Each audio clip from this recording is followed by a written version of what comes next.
每天5分钟，了解中国互联网都有哪些瓜，安安静静当个吃瓜人。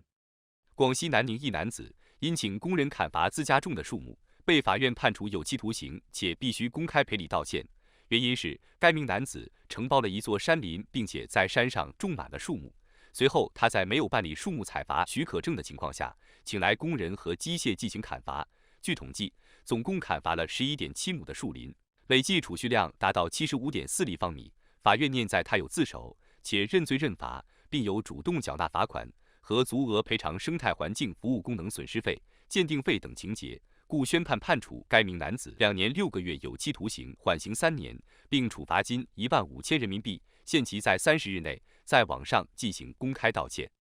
同样在广西，一位村民以30元每公斤的价格，从另一位村民手里收购了一头100公斤左右的生猪，然后在自家宰杀，获得大约75公斤的猪肉，自家留了一点，剩余的打算卖给当地群众，总共卖出了67.5公斤的猪肉，总计收入2253人民币。不过没过多久，这批猪肉就被市场监管执法人员扣押，并没收所有所得和追罚10万元的罚款。面对这个巨额处罚，这位村民表示不服，然后向法院提起诉讼，随后被法院驳回。最近一段时间，核酸公司被推上了风口浪尖，尤其是张珊珊一个人的名下就有35家核酸企业。同时，有统计显示，自2020年4月份开始到2022年11月份，张珊珊名下的核酸企业就有受到多次违规处罚，最终的一次罚款也才只有5万元。原因是因为使用了非卫生技术人员进行核酸采样工作。然而，对于伪造医学文书，更是仅